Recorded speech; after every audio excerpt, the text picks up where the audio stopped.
আসসালামু আলাইকুম। আজকে এই ভিডিওতে আলোচনা করব পারপস অফ ডাটাবেস নিয়ে। শুরুতে আমরা দেখে নিই যে আজকে আমরা এই ভিডিওতে কি কি শিখব। প্রথমে দেখব problem in conventional file processing system, data redundancy and inconsistency. তারপর দেখব difficulty and accessing data, data isolation, তারপর integrated problems, atomicity problem and last security problem. এই টপিকগুলো নিয়ে আমরা এই লেসনে আলোচনা করব।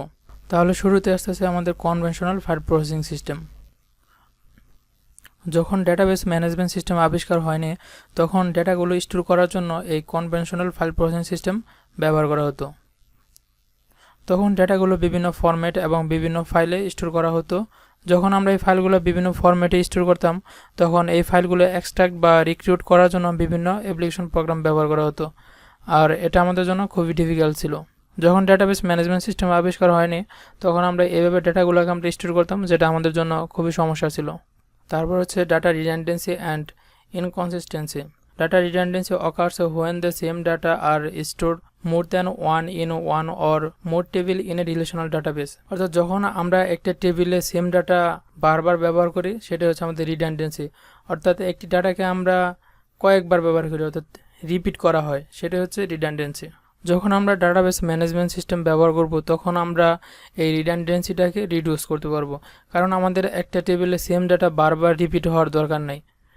তো এটা আমাদের জন্য একটা সমস্যা, আর এই সমস্যাটাকে আমরা সমাধান করতে পারবো ডাটাবেস ম্যানেজমেন্ট সিস্টেমের মাধ্যমে।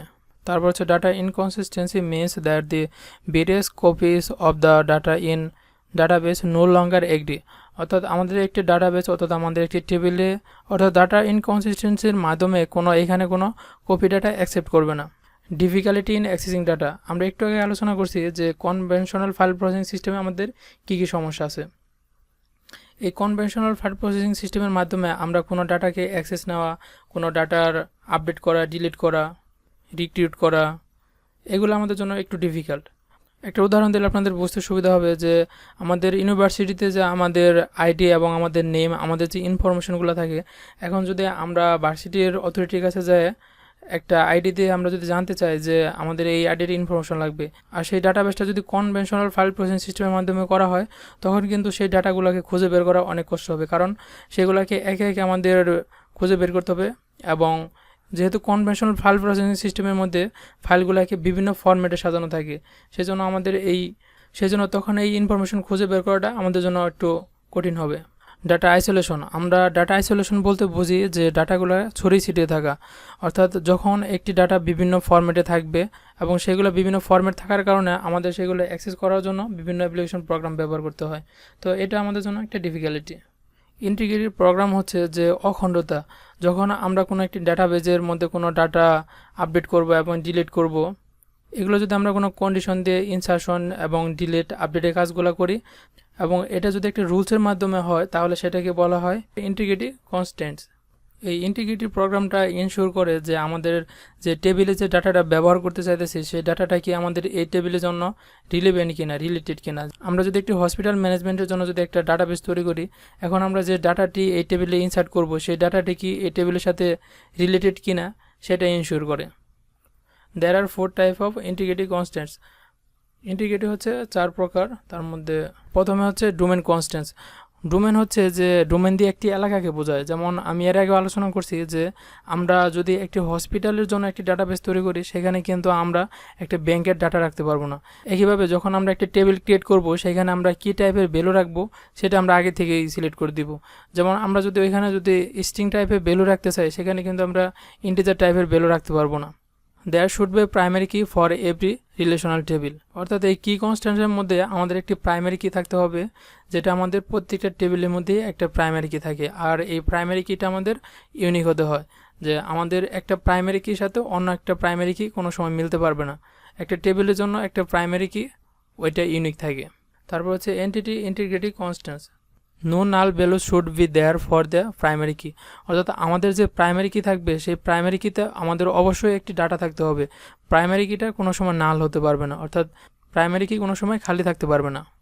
এখানে একটা বিষয় মনে রাখবেন যে প্রাইমারি কিটা সবসময় ইউনিক থাকে, এটা কোনো সময় ডুপ্লিকেট হতে পারে না, অর্থাৎ এটার কোনো কপি হতে পারে না। তারপর হচ্ছে রেফারেন্সিয়াল ইন্টিগ্রিটি কনস্ট্যান্টস। আমাদের এই রেফারেন্সিয়াল ইন্টিগ্রিটি কনস্ট্যান্ট জানার আগে আমাদের জেনে নিতে হবে ফরেন কি সম্পর্কে। ফরেন কিটা হচ্ছে যে আমরা যখন একটা টেবিলে প্রাইমারি কি ব্যবহার করব, সেই প্রাইমারি কিটা যখন অন্য আরেকটা টেবিলে আমরা ব্যবহার করব তখন সেটাকে বলা হয় ফরেন কি। অর্থাৎ একটা ফার্স্ট টেবিলে আমাদের যে প্রাইমারি কিটা থাকবে, সেই প্রাইমারি কিটা যখন আমরা অন্য আরেকটা টেবিলে ব্যবহার করব তখন সেটা হয়ে যায় ফরেন কি। যেমন আমি এখানে দুইটা টেবিল ড্র করে দেখাচ্ছি।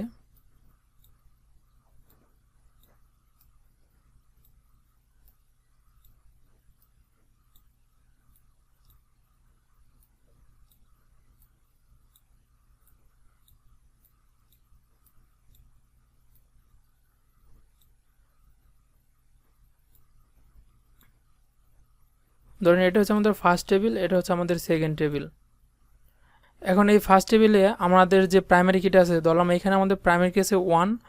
এখন আমরা সেকেন্ড টেবিলে আমাদের যখন এই প্রাইমারি কিটা আমরা ব্যবহার করব তখন আমাদের এই প্রাইমারি কিটা হয়ে যাবে ফরেন কি। এখন এই ফার্স্ট টেবিলের যে প্রাইমারি কিটা ছিল সেটা যখন সেকেন্ড টেবিলে আমরা দ্বিতীয়বার ব্যবহার করব তখন এই কিটাকেই বলা হয় ফরেন কি। আর আমাদের এই ফরেন কির মধ্যে যে ডাটাগুলো থাকবে সেগুলো কিন্তু অবশ্যই ইউনিক থাকবে। প্রাইমারি কির সাথে যে ডাটাগুলো ছিল সেইগুলোর সাথে কিন্তু মিল থাকবে না। তো এইগুলো নিয়ে আমরা বিস্তারিত সামনে দেখব। তারপর হচ্ছে যে অ্যাটোমেটিসিটি প্রবলেমটা কি। অ্যাটোমেটিসিটি প্রবলেমটা আমি একটু উদাহরণ দিয়ে বোঝাচ্ছি। ধরেন আমার একটি ব্যাঙ্ক অ্যাকাউন্ট থেকে টাকা ট্রান্সফার হয়ে সে টাকা অন্য আরেকটা অ্যাকাউন্টে জমা হবে। অর্থাৎ আমার অ্যাকাউন্ট থেকে টাকাটা ডেবিট হচ্ছে, অন্য আরেকটি অ্যাকাউন্টে যে সেটা ক্রেডিট হচ্ছে। যখন আমার অ্যাকাউন্ট থেকে টাকাটা ডেবিট হবে কিন্তু অন্য আরেকটি অ্যাকাউন্টে যে সেটা ক্রেডিট হবে না, এটাই হচ্ছে অ্যাটোমেটিসিটি প্রবলেম। আশা করি বিষয়টি বুঝতে পারছেন। তারপর হচ্ছে সিকিউরিটি প্রবলেম।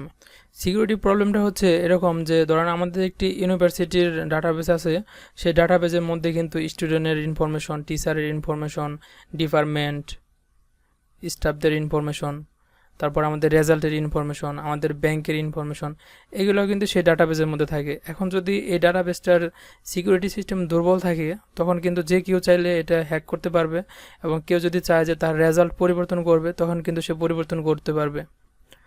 তাই আমরা যখন ডাটাবেস তৈরি করব তখন আমাদের এই ডাটাবেসের সিকিউরিটিটা ইনশিওর করতে হবে। আর আমাদের অন্যান্য ডাটাবেসের মধ্যে এই প্রবলেমগুলো ছিল বলেই আমাদের কিন্তু ডাটাবেস ম্যানেজমেন্ট সিস্টেমটা ইনভেন্ট হয়। আর এই ডাটাবেস ম্যানেজমেন্ট সিস্টেমের মাধ্যমে আমরা এই সিকিউরিটিগুলো ইনশিওর করতে পারি। আজকের ভিডিও এতটুকু ছিল। আশা করি যে বিষয়গুলো নিয়ে আলোচনা করা হলো সেগুলো আপনারা বুঝতে পারছেন। আর যদি কারো বুঝতে অসুবিধা হয় তাহলে আপনারা কমেন্ট করতে পারেন, আমাদের ফেসবুক গ্রুপে অ্যাড হতে পারেন, আমাদের পেজ থেকে মেসেজ করতে পারেন, আমি সেগুলোর রিপ্লাই দেওয়ার চেষ্টা করব।